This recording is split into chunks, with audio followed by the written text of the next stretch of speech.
سرکار ختمی مرتبت بادشاہ کونین صلی اللہ علیہ وآلہ وسلم نے فرمایا عرب کا ایک بادشاہ دنیا سے جائے گا اور اس کے بعد 3 شہزادے حکومت کے لیے لڑیں گے، مدینہ ویران ہو جائے گا۔ مدینہ ویران ہونا، نعوذ باللہ، مدینہ تو قیامت میں ویران نہیں ہوگا۔ مدینہ تو وہ زمین ہے، وہ مقدس ٹکڑا ہے جسے اللہ قیامت سے پہلے ایز اٹ از اٹھا لے گا۔ ویران ہونے کا مطلب کیا ہے؟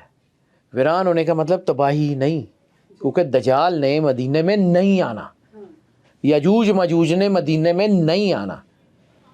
مدینہ کے ویران ہونے کا مطلب ہے جب ارد گرد چاروں طرف جنگ لگی ہوگی، ویزے لگیں گے نہیں، عمرہ یا حج جو ہے وہ موقوف نہ ہوں گے تو محدود ہو جائیں گے، جائے گا ہی کوئی نہیں۔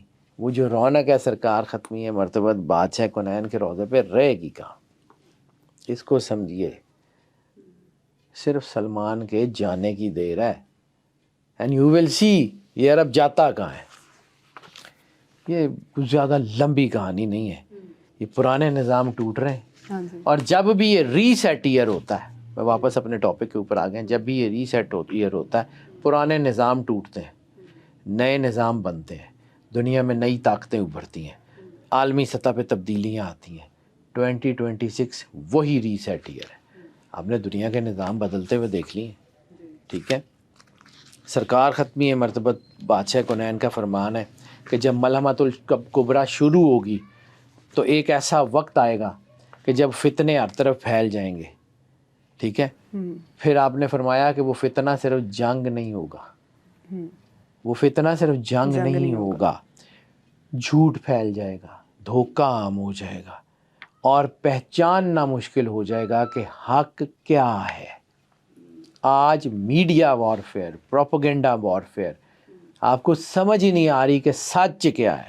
انفارمیشن وارفیئر، سرکار ختمی مرتبت بادشاہ کونین صلی اللہ علیہ وآلہ وسلم نے 1400 سال پہلے کہا تھا۔ اب یہ حقیقت یہ ہے کہ دنیا اس وقت واقعی اس نازک ترین مرحلے میں آ گئی ہے جس کا ذکر سرکار ختمی مرتبت بادشاہ کونین نے کہا ہے۔ بہت سارے اولیاء اس بات کے اوپر بات کرتے رہے ہیں۔ حدیث ہے کہ مومن کی فراست سے ڈرو، وہ اللہ کے نور سے دیکھتا ہے۔ نعمت اللہ شاہ ولی ایک بہت بڑے ولی اور مومن ہوئے ہیں، ٹھیک ہے۔ انہوں نے جو پیشین گوئیاں کی ہوئی ہیں وہ اتنی پاورفل ہیں، اور وہی ہونے جا رہا ہے۔ وہ انہوں نے کہا تھا، وہ ایران کے تھے، کرمان کے، مشرقی علاقوں میں آگ بھڑکے گی، عرب زمینوں میں خون ریزی بڑھے گی، بڑی طاقتیں اس جنگ میں آئیں گی، اور ایسا وقت آئے گا جب پوری دنیا اس آگ سے متاثر ہو جائے گی۔ نعمت اللہ شاہ ولی۔ اور حدیث میں نے اس لیے کوٹ کی ہے کہ مومن کی فراست سے ڈرو، وہ اللہ کے نور سے دیکھتا ہے۔ یہ ویژن اللہ ہے۔ حدیث ہے کہ مومن سے اللہ سرگوشیاں کرتا ہے، ٹھیک ہے۔ تو یہ مومنین کے، اب چلیں ہم نے چلو مومن کی بات کر لی، غیر مسلم کی بات بھی ایک میں صرف ضمناً کر کے آگے بڑھتا ہوں۔ بابا وانگا کا نام تو سنا ہوگا آپ نے جی۔ بابا وانگا ایک جو ہے وہ بلغارین خاتون ہے، بلائنڈ ہے۔ اس نے بہت ساری جو پیشین گوئیاں کی تھی کہ یورپ بحرانوں کا شکار ہوگا، ایک بڑی جنگ ہوگی، تصادم ہوگا، اور یورپ کے اندر کون سی بڑی جنگ لگی ہوئی ہے؟ یوکرین، جی، رشیا، اور اس میں طاقتوں کا توازن بڑھے گا، اور وہ توازن جو ہے وہ عرب کی طرف جائے گا۔ بابا وانگا، یہ آج دنیا اسی طرف جا رہی ہے۔ یہ مشرق وسطیٰ کا بڑھتا ہوا بحران کس طرف جا رہا ہے؟ یہ ایک نئی قسم کی جنگ ہے جو پوری دنیا میں ہے۔ یہ ایک طرح کی وہ جنگ نہیں ہے۔ اور پہلے ہم سوچتے تھے کہ جی سرکار نے ختمی مرتبت بادشاہ کونین نے کہا کہ 7 سال کی جنگ ہے تو چلو 2 سال فوجیں جو ہے نا وہ سفر کریں گی، پھر سیٹلمنٹس بنائیں گی، پھر وہ جنگ لڑیں گی، تو وہ بٹنوں سے 2-4 منٹ میں، تو وہ پرانا دور گزر گیا۔ جی، اب جو جنگ ہوتی ہے وہ بٹنوں سے ہوتی ہے، وہ ویڈیو گیم کی طرح، ہاں جی۔ وہ 10-20 منٹ کی کھیل ہے، میزائل اڑتے ہیں، ٹھا کر کے لگتے ہیں، ختم۔ تو سر اس جنگ کا اینڈ کیا ہوگا؟ وہی اینڈ ہے جو سرکار ختمی مرتبت بادشاہ کونین نے کہا، پانیوں سے آگ کے شعلے ہیں، آسمان سے آگ برسانے والے تیر ہیں جو تم پہ برسیں گے اور تمہارے شہروں کے شہر غرق کریں گے۔ اب میں اس کو ایک اور چیز، پھر لوگ کہتے ہیں کہ جی آپ خوف پھیلاتے ہیں، میں اللہ کو حاضر ناظر جان کے کہہ رہا ہوں، خوف نہیں پھیلا رہا، میں حقیقت کی طرف جو دیکھ رہا ہوں۔ جو علامہ صاحب، مجھے بار بار علامہ صاحب یاد آتے ہیں، علامہ محمد اقبال نے بہت کچھ کہا تھا، آنکھ جو کچھ دیکھتی ہے لب پہ آ سکتا نہیں. محو حیرت ہوں کہ دنیا کیا سے کیا ہو جائے گی. جو کچھ ہونے جا رہا ہے نا اس وقت دنیا میں، یہ سائیکولوجیکل وارفیئر ہے، یہ انفارمیشن وارفیئر ہے. اور اس کا اختتام جب سرکار ختمی مرتبہ بادشاہ کونین صلی اللہ علیہ وآلہ وسلم کہ آسمان پہ آگ برسانے والے تیر برسیں گے اور تمہارے شہروں کے شہر غرق کریں گے. تو لوگوں نے پوچھا کہ یا رسول اللہ، یہ جو ہمارے تو تیر بڑے چھوٹے چھوٹے ہیں، ہم کپڑا باندھ کے آگ لگا کے چلاتے ہیں، یہ شہر کیسے غرق کریں گے؟ تو رسالت مآب نے کہا اس وقت جو تفصیل تھی وہ اجمالی تھی، تھوڑا بہت بتایا کہ جی بڑے بڑے تیر ہوں گے. پھر وہی سوال مولا امیر کائنات مولا امام علی علیہ الصلوۃ والسلام سے ہوا. آپ نے پورا خطبہ دیا اس کے اوپر اور بڑا مستند خطبہ ہے. آپ نے کہا کہ دنیا ایک ایسی آگ بنا لے گی جس کا نام طارق ہوگا. طارق توئیں الف رے خے، طارق. طارق کا مطلب بنتا ہے چیخ کے پھٹنے والی آگ. ایک ایسی آگ بنا لیں گے جو چیخ کے پھٹے گی. پھر آپ نے کہا کہ ان کے جو تیر ہوں گے وہ پہاڑوں سے زیادہ بلند ہوں گے. پھر مولا امیر کائنات مولا علی علیہ الصلوۃ والسلام نے ایک برتن کی طرف اشارہ کیا، وہ جیسے سلنڈر کی طرح کا ایک لمبا سا برتن ہوتا ہے. فرماتے ہیں کہ ان کے تیر اس شکل کے ہوں گے، پہاڑوں سے بلند ہوں گے. پھر آپ نے کہا کہ ان کے اندر معادن بھری ہوں گی. معدنیات، منرلز. یورینیم از اے منرل، ٹھیک ہے، معادن بھری ہوں گی. اور اس کے بعد اگلا جملہ ہے کہ وہ مفرد نہیں ہوں گی، وہ مرکب ہوں گی.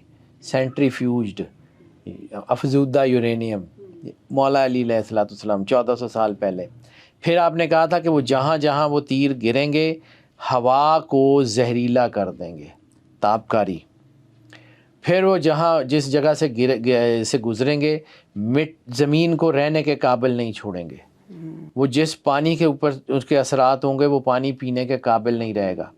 وہ جو ہے وہ اثرات وہاں تک پھیلتے رہیں گے یہاں تک کہ ان کو مکمل طور پہ زمین میں دفن نہ کر دیا جائے. تابکاری کے اثرات جب ہوتے ہیں، ایٹم بم پھٹتا ہے، پھر آپ کے پاس وہ ایک کلاؤڈ بنتا ہے جسے مشروم کلاؤڈ کہتے ہیں. پھر اس میں جو ہے وہ ہوا کے آئیونز جو ہے وہ تباہ ہوتے ہیں. پھر ہوا کے آئیونز تباہ ہوتے ہیں تو وہ اوپر جو آئیون لیئر ہے وہ تباہ ہوتی ہے، سورج کی روشنی رک جاتی ہے، فصلیں تباہ ہو جاتی ہیں، ایک ایک چیز ہو جاتی ہے. آج سائنس اسی طرف بات کر رہی ہے جو 1400 سال پہلے مولا امیر کائنات نے کہی تھی. تو سر یہ آگ کے تیر چلیں گے کس طرف سے؟ ایران تو کہتا ہے کہ ہم نے تینوں یورینیم طرف افزودہ سے، نہیں رکھنا. تینوں طرف سے بیٹا سب کچھ ہوگا. ایران نہ چلائے گا کوئی بات نہیں، باقیوں کے پاس ہے نا. یہ شبرات پہ تھوڑی چلانے ہیں. یہ ایسا تھوڑی ہے کہ انہوں نے کوئی جو ہے نا کسی کی شادی کے اوپر یہ ایٹم بم چلانے، یہ جنگوں میں ہی چلنے. ایک اور حدیث، آپ نے سوال ہی ایسا کر دیا کہ میں بات کسی اور طرف کرنا چاہ رہا تھا. ایک اور حدیث سرکار ختمی مرتبہ بادشاہ کونین کی ایک حدیث ہے جسے لوگ ڈرتے ہیں. آپ نے کہا تھا دنیا کی آبادی 7 کے عدد پہ ہوگی، 7 ارب 7 لاکھ 7 کروڑ. اور پھر ایک وقت آئے گا کہ ہر 7 میں سے 5 یا جنگوں سے یا بیماریوں سے مارے جائیں گے. ٹھیک ہے، 7 ارب سے زیادہ آبادی ہوئی تھی نا آپ کی، کرونا آ گیا تھا، اب دوبارہ 7 ارب کے قریب ہے، ریڈی رہیے گا. اور اس وقت جو جنگ ہو رہی ہے نا دنیا میں کنفیوژن بڑھ رہی ہے. تو ایک چیز یاد رکھیے گا، جنگوں میں جو سب سے پہلا قتل ہوتا ہے نا وہ ٹروتھ کا، سچ کا قتل ہوتا ہے. اور یہ اس وقت جو چیزیں ہیں یہ یاد رکھیے گا کہ دنیا میں ایک نئی سپر پاور طلوع ہوگی، ایک نیا نظام بنے گا اور یہ لیڈرشپ دنیا کو اللہ دے گا. اور وہ لیڈرشپ مسلمانوں کی کمبائنڈ لیڈرشپ ہوگی. یہ میں ایسے ہی بلا وجہ نہیں کہہ رہا کہ جی میں مسلمان ہوں تو میری مسلمانوں کی طرف انکلینیشن ہے. نو، میں ٹرو پروفیشنل آدمی ہوں، میں اپنا کام دیانتداری سے کرتا ہوں. میں نے جا کے اللہ کو جواب دینا ہے. انتہائی اہم وقت، اور یہ ڈائریکٹ کلیش ہے. یہ ایران اسرائیل کا ڈائریکٹ کلیش ہے. یہ لبنان کے فرنٹ کے اوپر لڑائی ہے. یہ آبنائے ہرمز صرف نہیں ہے، یہ پورا سمندر بند ہونے جا رہا ہے. یہ بحیرہ احمر، ریڈ سی، باب المندب بھی بند ہو رہا ہے. اور یہ اسی طرح ہی انفولڈ ہوگا کہ اس میں بہت سی پراکسیز شامل ہو جائیں گی، بہت سی پراکسیز، ان کی بھی پراکسیز، ان کی بھی پراکسیز. جیسے میں نے آپ کو اشارتاً کہا ہے کہ انڈیا اسرائیل کی پراکسی ہے، تو کہیں نہ کہیں ہم بھی ہو سکتے ہیں. ابھی صرف آبنائے ہرمز پر لڑائی چل رہی ہے اور باب المندب جب بند ہو جائے گا، آبنائے ہرمز بند ہو جائے گی، اس کے بعد کی کیا سچویشن ہوگی؟ دیکھو باب المندب تو تقریباً بند ہو ہی گیا ہے، آبنائے ہرمز بند ہے، ٹھیک ہے. اور یہ جو حالات ہوئے نا بیٹا، یہ حالات اسی طرف جا رہے ہیں کہ سمندروں کی چیزیں رکیں گی، دنیا میں کموڈٹی سپر سائیکل آئے گا، اور یہ بالکل وہی وقت ہے جو حدیث میں سرکار ختمی مرتبت بادشاہ کونین نے کہا تھا، کھانے پینے کا بحران آئے گا، قحط جیسی سچویشن ہوگی دنیا میں، قحط کی سچویشن بننے جا رہی ہے، یہ میں مذاق نہیں کر رہا ہوں۔ اور ایک اور چیز یاد رکھیے گا، سرکار ختمی مرتبت بادشاہ کونین صلی اللہ علیہ وآلہ وسلم کی ایک حدیث، بڑی مستند حدیث، پھر کبھی رہی تو اس کی تفصیل آگے کبھی بیان کروں گا، ابھی تفصیل نہیں، ابھی صرف اجمالی بیان کروں گا۔ آپ نے کہا تھا میرے 3 لشکر دنیا میں قرب قیامت کے قریب جنگ لڑیں گے۔ صحابہ کرام نے پوچھا یا رسول اللہ کون سے؟ فرمایا یمن میں، شام میں اور بیت المقدس کے ارد گرد۔ یمن میں، شام میں اور بیت المقدس کے ارد گرد۔ پھر ایک دفعہ آپ سرکار ختمی مرتبت بادشاہ کونین ممبر مسجد نبوی کے پاس بیٹھے ہوئے تھے، آپ نے ممبر سے ٹیک لگائی اور ٹھنڈی آہ بھری۔ صحابہ کرام نے پوچھا یا رسول اللہ یہ جو ٹھنڈی آہ بھری ہے اس کا مقصد بتائیں گے؟ فرمایا ہاں، میرا ایک لشکر قیامت تک جنگ کرتا رہے گا۔ صحابہ کرام نے پوچھا یا رسول اللہ وہ کون سا؟ فرمایا بیت المقدس کے ارد گرد۔ تو بیٹا ایک بات یاد رکھنا، یہ فلسطینی مارے جا سکتے ہیں، کاٹے جا سکتے ہیں، بھوکے رکھے جا سکتے ہیں، اپنے علاقوں سے نکالے جا سکتے ہیں، ہاریں گے نہیں، کیونکہ سرکار کا لشکر ہے۔ یاد رکھیے گا، یہ دنیا جو ہے نا اس کی تباہی ہو رہی ہے، لیکن اسی جنگ کے بارے میں جو 7 سال کی بڑی جنگ ہے، سرکار ختمی مرتبت بادشاہ کونین صلی اللہ علیہ وآلہ وسلم نے فرمایا کہ اس جنگ میں دنیا 3 حصوں میں بٹ جائے گی۔ ایک وہ جو اس جنگ سے بھاگ جائیں گے، وہ پست عقیدہ لوگ ہوں گے اور اللہ ان کی توبہ کبھی قبول نہیں کرے گا، مستند حدیث ہے، یہی لفظ ہے۔ اور فرمایا ایک وہ جو اس جنگ میں مارے جائیں گے، وہ افضل الشہداء ہوں گے اور اللہ ان کو وہ مرتبہ دے گا جو اس نے بہت کم لوگوں کو دیا ہوگا۔ تیسرے وہ لوگ جو اس جنگ کے فاتح ہوں گے، آپ نے فرمایا وہ میرے قائم کے ساتھ لشکر میں ہوں گے۔ تو یہ اصل میں مولا امام مہدی علیہ الصلوۃ والسلام کی جو آرمگیڈون ہے نا، یہ اس کے لشکر کی تیاری ہو رہی ہے، یہ اس کا پری راؤنڈ ہے، یہ پری آرمگیڈون جنگ ہے۔ اس میں جو لوگ بچیں گے، جو غازی ہوں گے، وہ لڑیں گے سارا کچھ۔ اصل جنگ جو ہے نا یہ کرائسٹ اینڈ اینٹی کرائسٹ کی جنگ ہے، اصل جنگ یہ اللہ اور شیطان کی طاقتوں کی جنگ ہے، اصل جنگ یہ جو ہے نا یہ اس طرف کی جنگ ہے۔ کیونکہ زندگی میں نا ہمیں مسلمانوں کو جو ہے نا کچھ اور طرح کی چیزیں اب پڑھا دی گئی ہیں، جیسے علامہ صاحب نے کہا تھا، مجھے بار بار علامہ صاحب میں اس لیے پڑھتا ہوں کہ علامہ محمد اقبال کو ہم نے اپنی جڑوں سے نکال کے بہت ظلم کیا، اپنی اولاد پہ ظلم کیا، مسلمانوں کے بارے میں بھی، ان حالات کے بارے میں بھی، اور یہ چیزیں اسی طرف جا رہی ہیں۔ اور آپ نے اسی جنگ کے آغاز میں دیکھا ہوگا، اس کو جو ہے وہ کروسیڈ یا صلیبی جنگوں کا احیاء قرار دینے کی تیاری ہوئی تھی نا، جی اسی کے بارے میں ایک جگہ ایک حدیث کے بعد کا حوالہ ملتا ہے، جس کے اوپر ڈاکٹر اسرار صاحب نے بہت جو ہے نا خوبصورت خطبے دیے ہوئے، اور انہوں نے کہا تھا کہ ہم اس بات پہ حیران ہیں کہ یہ حدیث پوری کیسے ہوگی۔ فرمایا تھا آخری دور میں ایک ایسی جنگ ہوگی جس میں مسلمان، عیسائی اور یہودی ایک ہی طرف سے جنگ لڑیں گے، مسلمان، عیسائی اور یہودی ایک ہی طرف سے جنگ لڑیں گے۔ آج آپ نے دیکھ لیا وہ کس طرف سے جنگ لڑ رہے ہیں، ٹھیک ہے، اور یہ انٹرنیشنل سیاست اسی طرف ہے۔ یہ جو 3 لشکر ہے نا، اب یہ 3 لشکر، یہ مسلمان، عیسائی اور یہودی، یہ کیسے ہیں؟ ٹرمپ کے کندھوں پہ ہاتھ رکھ کے اوول آفس میں کنہوں نے دعا کرائی؟ کرسچنز نے۔ نیتن یاہو کن کا نمائندہ ہے؟ یہودیوں کا۔ اور اڈے کنہوں نے دیے ہوئے؟ مسلمانوں نے۔ تینوں ایک ہی طرف سے لڑ رہے ہیں، ٹھیک ہے۔ یہ سمجھیے گا، یہ جس طرف ہو رہا ہے نا، یہ اب پراکسیز جنگیں نہیں ہوں گی۔ اور پھر ایک اور حدیث جو آپ نے کہا تھا پانیوں میں سے آگ کے شعلے ابھریں گے، پہلے ابھی آپ نے جنگ دیکھی ہے ہواؤں میں، اب ان قریب آپ پانیوں میں سے، ایٹمی آپ ڈوزوں میں سے دھماکے ہوتے ہوئے دیکھیں گے۔ یہ ہوگا، میں کوئی مذاق نہیں کر رہا۔ تصادم کا خطرہ بہت زیادہ ہے، ایئر ڈیفنس سسٹم ناکام ہو چکے ہیں۔ یہ شاید وہی وقت ہے جس کے بارے میں قرآن پاک نے کہا تھا سورہ بقرہ کی 155ویں آیت میں، وَلَنَبْلُوَكُمْ بِشَيْءٍ مِّنْ خَوْفٍ وَالْجُوعٍ وَنَقْصٍ مِّنَ الْأَمْوَالِ، ٹھیک ہے، کہ ہم ضرور تمہیں آزمائیں گے، جو ہے وہ تمہارے خوف سے، بھوک سے اور تمہاری جانوں کے نقصان سے. اور پھر آگے کہا تھا وہ بشر صابرین اذا اصابتہم مصیبہ قالوا انا للہ و انا الیہ راجعون. وہ وقت آ گیا ہے بیٹا، یہ آ گیا ہے. سورہ آل عمران میں اللہ نے کہا تھا کہ اگر اللہ تمہاری مدد نہ کرے تو تم کبھی بھی غالب نہیں آ سکتے. بے شک. تو جب تک ہم اللہ سے جڑے ہوئے نہیں ہوں گے ہم نہیں لڑ سکتے. ہم کافروں کے اعلی کار بنیں گے تو ہم تباہ ہوں گے. علامہ صاحب نے کہا تھا ابلیس کو یورپ کی مشینوں کا سہارا، مومن ہے تو بے تیغ بھی لڑتا ہے سپاہی. فلسطین والے وہ ہیں جو بغیر تیغ کے لڑ رہے ہیں، وہ ٹینکوں کا مقابلہ پتھروں سے کرتے ہیں. ہم نہیں، ہماری حیثیت ہی نہیں ہے بیٹا. ایک چیز زندگی میں یاد رکھیے گا، ایران اکیلا نہیں رہے گا. ایران کے ساتھ بہت سارے لوگ کھڑے ہیں، لیکن یہ فیصلہ کن دور کا آغاز ہو گیا. اور یہ وہی دور ہے جس کے بارے میں آج سے 300 سال پہلے تقریباً سخی سلطان بہو نے کہا تھا ایشیا کی صدی جو ہے وہ وجود میں آئے گی. امریکہ ایشیا میں نہیں آتا. امریکہ کی سپر پاور کا سورج غروب ہونے والا ہے، نیٹو کا سپر پاور کا سورج غروب ہونے والا ہے.